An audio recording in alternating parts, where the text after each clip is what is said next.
अस्सलामुअलैकुम जी, उम्मीद करती हूँ कि आप सब खैरियत से होंगे। Welcome to my YouTube channel और उम्मीद करती हूँ कि आपको मेरा यूट्यूब पे चैनल मिल गया होगा क्योंकि अब बहुत सारे लोग जो हैं वो शिकायत कर रहे थे कि हमें आपका चैनल शो ही नहीं हो रहा। तो जैसे कि मैंने आपको बोला था कि मैं रेज़िन की क्लासेस स्टार्ट कर रही हूँ, तो ये हमारी रेज़िन की फर्स्ट क्लास है और इसमें आपको बहुत कुछ सीखने को मिलेगा। आज की वीडियो में मैं 3 चीज़ें कवर करूँगी। पहला तो ये कि रेज़िन क्या होता है और इससे कितनी टाइप्स होती हैं। दूसरा ये कि रेज़िन से हम क्या कुछ बना सकते हैं और इसको बनाने के लिए हमें कौन-कौन सा मटेरियल रिक्वायर्ड है। थर्ड में मैं आपको बताऊँगी कि कौन-सा ऐसा मटेरियल है जो कि आपके पास होना चाहिए और क्या चीज़ें हैं जो कि आप स्किप कर सकते हैं। चलिए जी, पहले हम स्टार्ट करते हैं अपना पहला टॉपिक। रेज़िन क्या होता है? रेज़िन बेसिकली एक केमिकल होता है जिसको यूज़ करके हम डिफरेंट चीज़ें क्रिएट कर सकते हैं। इसको इपॉक्सी रेज़िन भी कहा जाता है। अक्सर जो बिगिनर हैं वो कन्फ्यूज़ हो जाते हैं कि शायद इपॉक्सी अलग है, रेज़िन अलग है, लेकिन इपॉक्सी और रेज़िन एक ही चीज़ के नाम है, इसलिए आपने कन्फ्यूज़ नहीं होना। मैंने अक्सर लोगों को देखा है कि जब हम रेज़िन को इपॉक्सी बोलते हैं तो कुछ लोग कन्फ्यूज़ हो जाते हैं, वो समझते हैं कि ये अलग-अलग चीज़ें हैं, लेकिन ये अलग नहीं है, ये एक ही चीज़ के 2 नाम हैं, ठीक है? दूसरा ये कि ये एक केमिकल फ़ॉर्मूला है, ठीक है? और ये तब एक्टिव होता है जब हम इसकी रिक्वायर्ड मेजरमेंट यूज़ करते हैं, ठीक है? अब ये आप देख रहे हैं कि ये बॉटल में पड़ा हुआ है। अब इस बॉटल में इसको मैं जैसे भी रखूँगी ये बिल्कुल उसी हालत में रहेगा, ये बिल्कुल भी मतलब नहीं रिएक्ट करेगा। लेकिन अगर मुझे इससे कुछ बनाना है, ठीक है? मुझे कुछ भी क्रिएट करना है तो उसके लिए मुझे इन दोनों को मिक्स करना पड़ेगा। आप कोई भी रेज़िन लेते हैं, कोई भी आप इपॉक्सी रे लेते हैं आप, तो हमेशा आपको उसके साथ 2 बॉटल्स मिलेंगी। पहले के अंदर होगा रेज़िन और दूसरे के अंदर होगा हार्डनर। रेज़िन को पार्ट ए बोला जाता है और हार्डनर को पार्ट बी बोला जाता है। इसके ऊपर लिखा होता है कि आपने कितनी क्वांटिटी में आप इसको यूज़ करेंगे, कितना आपने पार्ट ए ऐड करना है, कितना आपने पार्ट बी ऐड करना है, तब जाके हम इससे कोई भी चीज़ क्रिएट कर सकेंगे। अब मैं आपको बताती हूँ कि हम इससे क्या कुछ क्रिएट कर सकते हैं। तो रेज़िन आर्ट जो है वो इतनी वर्सेटाइल है कि इसके हमारे पास इतने सारे ऑप्शंस हैं, हम बहुत सारी चीज़ें क्रिएट कर सकते हैं। अच्छा, ये चीज़ें जो कुछ मैं आपको शो कर रही हूँ, ये कुछ मेरे ही पेज की हैं, ठीक है? जैसे कि ये फ़ोन केस हो गया, बैंगल्स होगी और ये मैंने क्लाइंट के लिए गजरे रिज़र्व किए थे और इसके अलावा मैंने क्लाइंट के लिए की चेन्स वगैरह बनाई थी, तो वो सब जो मैं दिखा रही हूँ ये मेरे पेज की हैं। इसके अलावा कुछ पिक्चर जो हैं वो मैंने गूगल से लिए हैं। आई होप सो कि कोई कॉपीराइट का इश्यू ना हो, बट ये देखें जैसे कि ये पिक्चर है, इस तरीके से हम फ्रेम बना सकते हैं, हम कोस्टर्स बना सकते हैं, हम क्लॉक बना सकते हैं, टेबल बना सकते हैं, हम 3 टायर जो आजकल पे चली हुई हैं, हम वो बना सकते हैं, नेकलेस बना सकते हैं। ये सब चीज़ें जो हैं ये हम रेज़िन से क्रिएट कर सकते हैं। इसलिए मैं आपको कह रही हूँ कि इसके अंदर बहुत ज़्यादा वर्सेटैलिटी है, लेकिन आपको पता होना चाहिए कि आप किस चीज़ के ऊपर काम करना शुरू करेंगे। तो अब मैं आपको बताती हूँ कि रेज़िन कितनी टाइप्स की होती है। बेसिकली रेज़िन जो है वो 2 टाइप्स की होती है। एक को हम इपॉक्सी कहते हैं और दूसरे को हम यूवी रेज़िन कहते हैं। ये जो भी आपको सामने स्क्रीन पे शो हो रही है ये इपॉक्सी है और ये है यूवी रेज़िन। अब यूवी जो है वो बहुत ज़्यादा एक्सपेंसिव होती है। हम इसको यूज़ करते हैं बेसिकली ज्वेलरी वगैरह क्रिएट करने में। फॉर एग्जाम्पल अगर हमें झुमकास बनाने हैं या इयररिंग्स बनाने हैं या पेंडेंट वगैरह बनाने हैं तो उसके अंदर हम यूवी रेजिन यूज़ करते हैं, लेकिन लाजमी नहीं है कि आप यूवी रेजिन ही यूज़ करोगे। आप चाहो तो आप नॉर्मल इपॉक्सी भी यूज़ कर सकते हो, ठीक है? उससे भी हम सब चीज़ें बना सकते हैं, लेकिन बस टाइम का डिफरेंस है कि अगर हम यूवी रेजिन यूज़ करते हैं तो उससे हमारी चीज़ें जो है वो तकरीबन 15 से 20 मिनट में वो बन जाती हैं, लेकिन अगर हम इपॉक्सी रेजिन यूज़ करते हैं तो आप सबको पता ही है कि इसका जो सेटिंग टाइम है बहुत ज़्यादा होता है। हमें तकरीबन इन्हें 16 से 18 घंटे रखने होते हैं। और दूसरा ये कि यूवी रेज़िन को क्योर करने के लिए आपको यूवी लैंप चाहिए होता है। जैसे मेरे पास ये वाला यूवी नेल लैंप है जो कि मैं यूज़ करूँगी आगे इसको क्योर करने के लिए। और रेज़िन के बाद सेकंड मोस्ट इम्पोर्टेंट थिंग जो है वो है मोल्ड। ज़ाहिर बात है अगर हमें कुछ भी क्रिएट करना है तो हमें मोल्ड्स चाहिए होंगे। दराज से आपको बहुत सारे मोल्ड्स मिल जाते हैं जो भी डिज़ाइन आपने बनाना हो। अच्छा, मेरे पास अभी ये कीचेन मोल्ड है। अगर मुझे कोई क्लाइंट कहता है कि आप मुझे मेरे नाम के इनिशियल के मुताबिक कीचेन बना दें तो हम ये वाला मोल्ड यूज़ करते हैं। अच्छा, लाज़मी नहीं है कि आप सिर्फ़ इससे किचन ही बना सकते हैं, आप इससे और भी बहुत सारी चीज़ें बना सकते हैं। जैसे कि अगर कोई क्लाइंट कहता है कि आप मुझे नेम प्लेट बना दें, आप मुझे नेम स्टैंड बना दें, तो इस तरीके से हम इस मोल्ड को यूज़ करके हम बहुत सारी चीज़ें क्रिएट कर सकते हैं।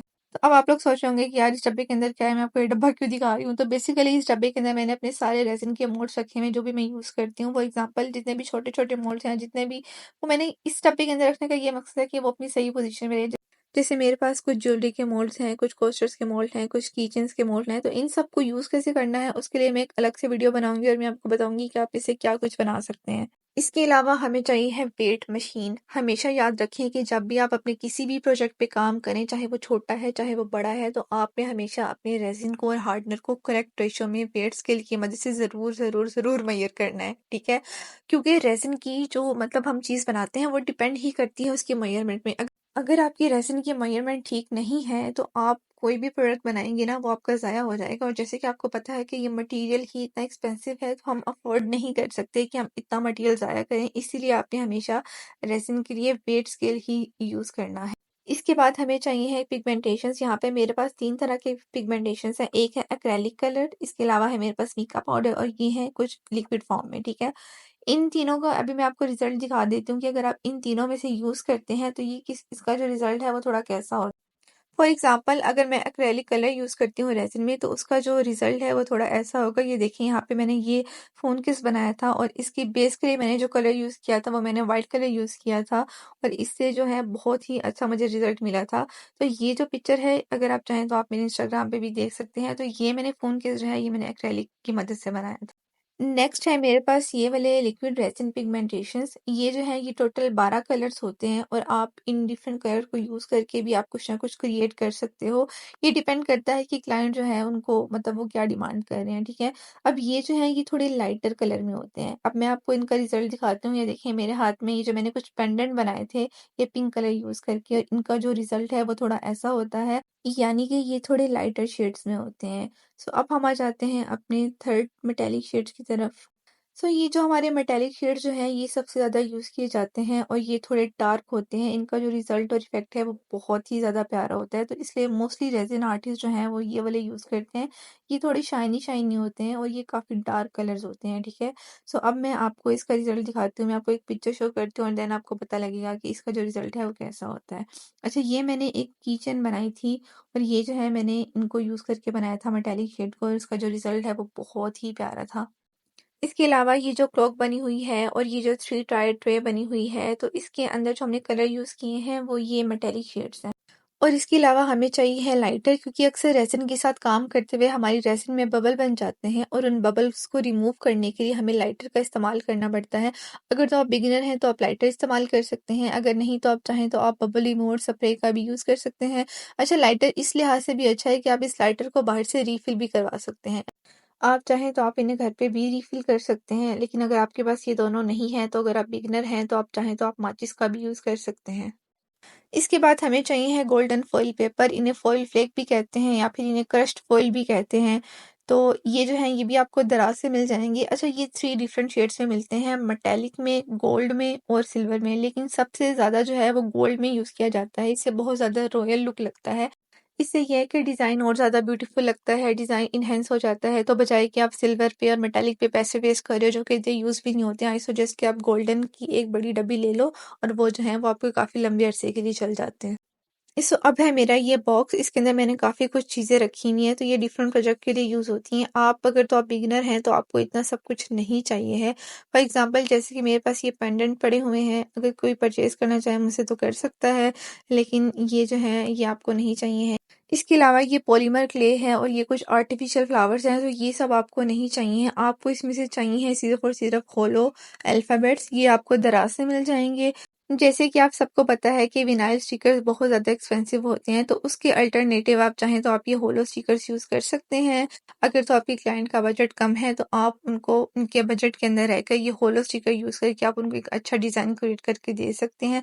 इसके अलावा हमें चाहिए है कुछ कीचेन्स। ज़ाहिर-सी बात है अगर हम कीचेन्स बना रहे हैं, तो हमें कीचेन्स और हुक तो चाहिए होगी ना। अच्छा, ये जो की चेन्स और हुक्स हैं, ये मैंने दराज से जो अल्फ़ाबेट का मोल्ड का सेट ऑर्डर किया था, ये मुझे उसी के साथ मिली थी। इसके अलावा ये जो गोल्डन वाली की चेन्स है ना, ये थोड़ी एक्सपेंसिव होती हैं, तो अगर कोई क्लाइंट कहते हैं कि हमने गोल्डन की चेन यूज़ करनी है, तो हम उसके लिए थोड़ा एक्स्ट्रा चार्ज करते हैं क्लाइंट से, ठीक है?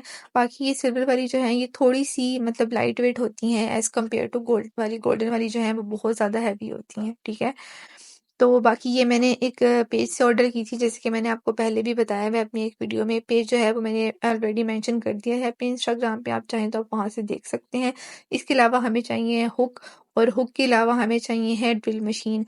अच्छा, मेरे पास यहाँ पे 2 तरह की मिनी ड्रिल मशीन्स हैं जो कि मैं यूज़ करती हूँ। इन ड्रिल मशीन की मदद से हम पहले अपने रेज़िन की कोई भी जो प्रोडक्ट है उसके अंदर सुराख करते हैं और सुराख करने के बाद हम उसके अंदर हुक अटैच करते हैं और हुक अटैच करने के बाद हम ये जंपरिंग और की चेन जो है वो अटैच करते हैं, ठीक है?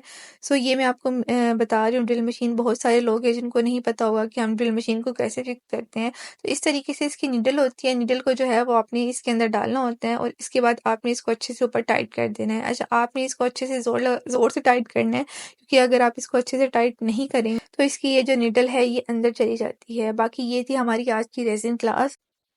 बाकी इस वीडियो का जो नेक्स्ट पार्ट है वो मैं वेडनेसडे को अपलोड करूँगी, तो आप जल्दी से जाएँ और मेरा यूट्यूब चैनल को सब्सक्राइब कर लें और मुझे इंस्टाग्राम पे और टिकटॉक पे फॉलो कर लें। अगर आप रेज़िन की कुछ कस्टमाइज़ प्रोडक्ट बनाना चाहते हैं तो आप मुझे इंस्टाग्राम पे मैसेज कर सकते हैं।